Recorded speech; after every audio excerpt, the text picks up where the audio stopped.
Hello दोस्तों, नमस्कार। स्वागत है एक बार फिर से आप सभी के अपने प्रिय चैनल पर। दोस्तों अभी की जो सबसे बड़ी खबर आ रही है, जहां पर चाइना और पाकिस्तान की क्या सीमा पर सामूहिक मोर्चाबंदी है। दोस्तों भारत ने भेजे 20,000 सैनिकों को सीमा पर, बड़े युद्ध का कयास लगाया जा रहा है। दोस्तों बड़ी खबर आ रही है, बताएंगे पूरी बात क्या, उससे आगे आपको बताएंगे। जहां पर चीनियों को भारतीयों ने दिया है करारा जवाब। किस मुद्दे पर जवाब दिया है दोस्तों, बताएंगे आपको पूरी बात क्या, उससे आगे बताएंगे। जहां पर तनाव के बीच जो बाइडेन और व्लादिमीर पुतिन की आज होने वाली मुलाकात पर पूरी दुनिया की लगी है पैनी नजर। जी हां दोस्तों, कई मुद्दों पर होने जा रही है बात, बताएंगे क्या कयास लगाए जा रहे हैं इस खबर को लेकर, उससे आगे आपको बताएंगे। जहां पर चीन ने ताइवान में इतने लड़ाकू विमान भेज मचाई बड़ी खलबली, बताएंगे पूरी बात क्या है, उससे आगे बताएंगे। जहां पर पाकिस्तान की संसद बन गई मछली बाजार। जी हां दोस्तों, सही सुना आपने, सांसदों ने जमकर करी है गाली गलोच, हाथापाई की भी नौबत आती हुई दिखाई दे रही थी। दोस्तों बताएंगे खबर, उससे आगे बताएंगे। जहां पर सत्ता से बेदखल तो हो गए बेंजामिन नेतन्याहू, पर कुर्सी का मोह नहीं छोड़ पा रहे। जी हां दोस्तों, संसद में विपक्ष के बजाय पीएम की चेयर पर बैठ गए बेंजामिन नेतन्याहू, बड़ी खबर आ रही है इससे जुड़ी, साथ ही बताएंगे। जहां पर पंचायत चुनाव के बाद टीचर्स को साधने में जुटी है योगी सरकार, से भी जुड़ी खबरें आ रही है। हर तरह की खबर आज आपको बताने वाले दोस्तों, तो बने रहेगा वीडियो के अंत तक। और अभी खबरों में आगे बढ़ने से पहले अगर आप भी मानते हैं कि मोदी जी तो हर चीज संभव है, भारतीय सेना है, तो हमारा देश गर्व से जी रहा है, और इस कोरोना काल में डॉक्टर ही भारत के लिए सबसे बड़े वरदान है, तो वीडियो को अभी कर दीजिए लाइक,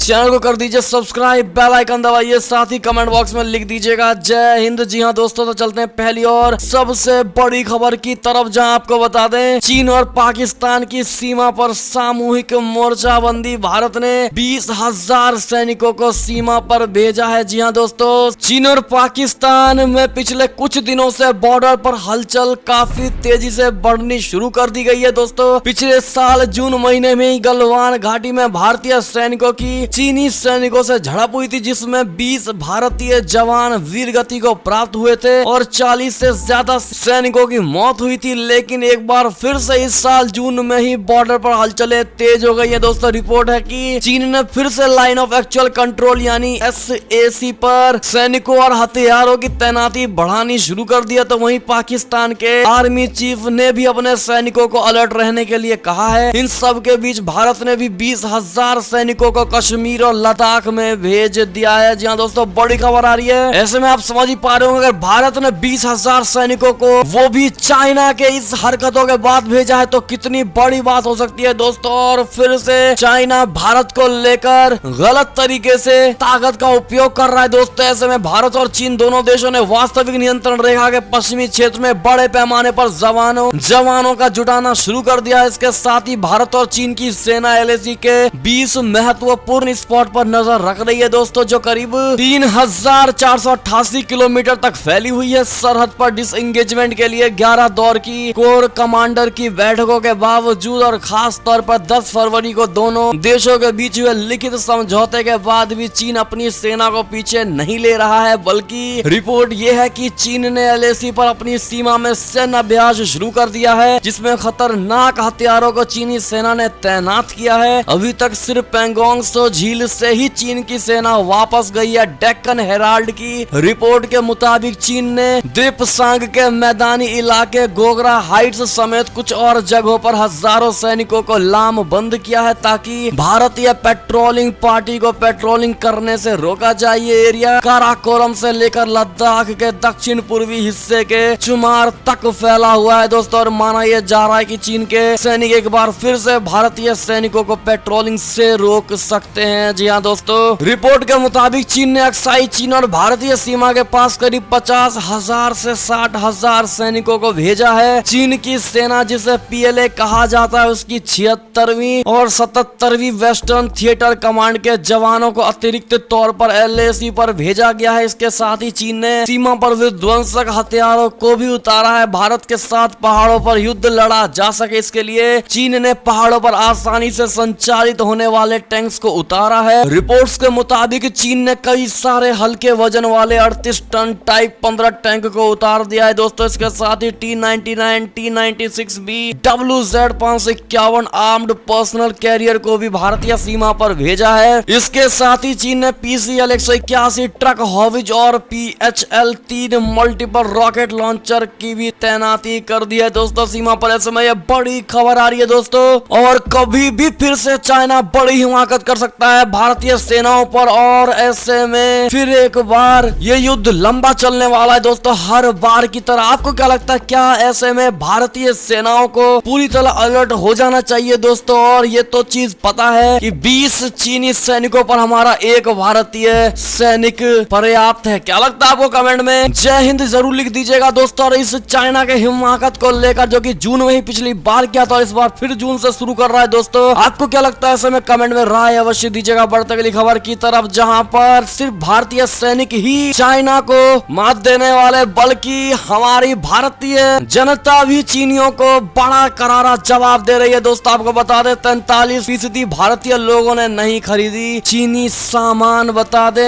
कभी हिंदी चीनी भाई भाई के नारे देश में गूंजा करते थे, इसी का फायदा उठाकर चीन ने भारत को अपने सामान से लाद दिया था। लेकिन बीते एक साल से बॉयकॉट चीन अभियान के चलते चीन से आयात लगातार कम हो रहा है। इसकी बानगी एक सर्वे में भी सामने आई है दोस्तों। गलवान घाटी में हुए चीन भारत संघर्ष के बाद क्या आम भारतीय का मूड भी चीनी उत्पादों के इस्तेमाल को लेकर बदला है दोस्तों? इस पर लोकल सर्कल्स ने सर्वे किया है। इसके मुताबिक 43% ने कहा है कि उन्होंने बीते एक साल में चीन में बना कोई भी सामान नहीं खरीदा। तो वहीं जिन लोगों ने सामान खरीदा भी, उनमें 70% का कहना था कि उन्होंने प्रोडक्ट के मुकाबले उसकी कीमत को देखते हुए, यानी किफायत की वजह से सामान खरीदा है। ऐसे में अब ये साफ जाहिर होता है कि भारतीय सेना के साथ साथ भारत की जनता भी साथ दे रही है। क्या आप लोग साथ दे रहे हैं दोस्तों भारत का? कमेंट में जरूर लिख कर बताइएगा दोस्तों। और वीडियो को लाइक नहीं किया तो प्लीज लाइक कर दीजिएगा। बढ़ता अगली खबर की तरफ, जहां तनाव के बीच जो बाइडेन और व्लादिमीर पुतिन की आज होने वाली मुलाकात पर दुनिया की पैनी नजर, कई मुद्दों पर होगी बातचीत। बता दें अमेरिका और रूस के राष्ट्रपति आज यानी बुधवार को जिनेवा में मुलाकात करने वाले हैं। तनाव के बीच दुनिया के दो सबसे शक्तिशाली नेताओं की इस मुलाकात पर सबकी पैनी नजर बनी हुई है। रूस और अमेरिका के बीच पिछले काफी समय से अलग अलग मुद्दों को लेकर विवाद चल रहा है। ऐसे में जो बाइडेन और व्लादिमीर पुतिन के बीच आज होने वाली यह बैठक कई मायनों में खास है। मालूम हो कि दोनों के बीच 10 मार्च 2011 को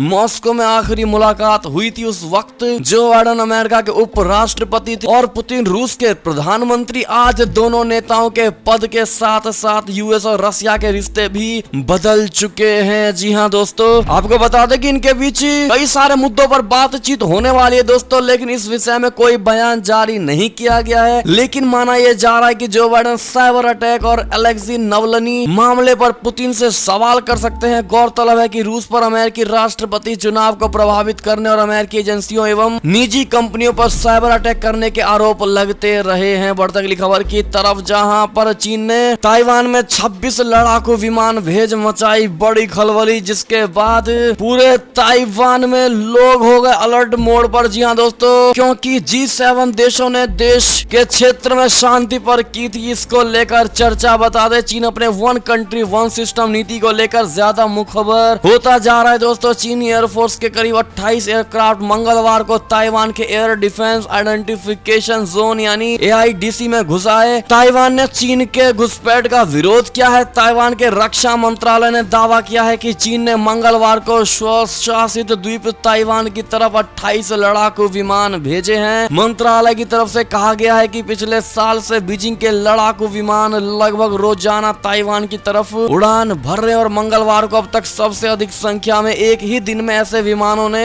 द्वीप की तरफ उड़ान भरी है। जी हाँ दोस्तों, रक्षा मंत्रालय ने कहा है कि ताइवान की वायुसेना ने तत्काल प्रतिक्रिया देते हुए अपने लड़ाकू वायु दस्ते को तैनात किया और अपनी वायु रक्षा प्रणाली के जरिए द्वीप के दक्षिण पश्चिम भाग में निगरानी भी बढ़ा दी है। दोस्तों बढ़ते अगली खबर की तरफ, जहां पर पाकिस्तान की संसद बनी मछली बाजार। सांसदों ने जमकर की गाली गलौच और हाथापाई की आ गई नौबत। बता दे पाकिस्तान की संसद में सांसदों ने देश की मर्यादा को गालियों से रौंद डाला। पाकिस्तानी सांसदों को एक पल के लिए भी ये लिहाज नहीं रहा कि वो देश की संसद में बैठे और देश की आवाम की नुमाइंदगी कर रहे हैं। पाकिस्तान सांसदों ने संसद के अंदर एक दूसरे को जमकर गालियां दी, अपशब्द कहे और स्थिति हाथापाई तक पहुंच गई। बता दें पाकिस्तानी संसद के निचले सदन जिसे नेशनल असेंबली कहा जाता है वहां का नजारा आप तस्वीरों और वीडियो में देख पाएंगे दोस्तों, जहां सत्ता पक्ष और विपक्ष के नेताओं ने एक दूसरे की गरिमाओं को हवा में उछाला और एक दूसरे की भद्दी भद्दी गालियां दी हैं। जी हाँ दोस्तों, बढ़ते अगली खबर की तरफ, जहां पर सत्ता से बेदखल हुए बेंजामिन नेतन्याहू नहीं छोड़ पा रहे कुर्सी का मोह। संसद में विपक्ष के बजाय पीएम की चेयर पर बैठ गए बेंजामिन नेतन्याहू। बड़ी खबर, बेंजामिन नेतन्याहू भले ही अब इजरायली पीएम नहीं रहे लेकिन वो ये स्वीकार नहीं कर पा रहे। इसका उदाहरण हाल ही में संसद में देखने को मिला है दोस्तों, जब नेतन्याहू विपक्ष के नेता के लिए निर्धारित कुर्सी के बजाय पीएम की कुर्सी पर बैठ गए। उन्हें अपनी गलती का एहसास तब हुआ जब उन्हें याद दिलाया गया है कि वो गलत कुर्सी पर बैठे हैं। दरअसल बेंजामिन नेतन्याहू 12 साल तक इजराइल के प्रधानमंत्री रहे और ऐसे में पीएम की कुर्सी उनकी आदत में शुमार हो चुकी है। अगर आप भी मानते हैं कि उनकी गलती नहीं है तो राय में जरूर दीजिएगा दोस्तों। बढ़ते अगली खबर की तरफ, जहां पर पंचायत चुनाव के बाद टीचर्स को साधने में जुटी है योगी सरकार। आजीवन वैध होने वाला है अब यूपी टीईटी का सर्टिफिकेट। जी हाँ दोस्तों, उत्तर प्रदेश की योगी सरकार ने प्रदेश के शिक्षक अभ्यर्थियों के लिए बड़ा फैसला लेते हुए यूपी टीईटी सर्टिफिकेट की वैधता को आजीवन करने का निर्णय कर दिया है। मुख्यमंत्री योगी आदित्यनाथ ने कहा है कि इसका आदेश जारी कर दिया गया और इस संबंध में जल्द नोटिफिकेशन जारी किया जाएगा। अगर आप भी मानते हैं कि योगी सरकार देश के लिए सोचने वाली सरकार है तो आप राय में अगली बार किसको आप देखना चाहेंगे उत्तर प्रदेश के मुख्यमंत्री के रूप में कमेंट में जरूर बताइएगा दोस्तों। देखते हैं क्या चाहती है भारत की जनता। और साथ ही ये थी अब तक की सारी बड़ी खबरें। आपको हमारी खबरें कैसी लगी दोस्तों? आशा करता हूँ बहुत अच्छी लगी होगी। अगर तनिक भी अच्छी लगी तो इस वीडियो को भी अपने भाई बंधुओं में व्हाट्सएप, फेसबुक, ट्विटर के जरिए पूरे भारत में शेयर करना बिल्कुल मत भूलिएगा। और अभी कर दीजिए इस वीडियो को लाइक, चैनल को कर दीजिए सब्सक्राइब, बेल आइकन दबाइए, साथ ही कमेंट बॉक्स में लिख दीजिएगा जय हिंद जय भारत। तो मिलते हैं आपसे अगली बड़ी खबर में, तब तक अपना ख्याल रखिएगा। बहुत बहुत धन्यवाद।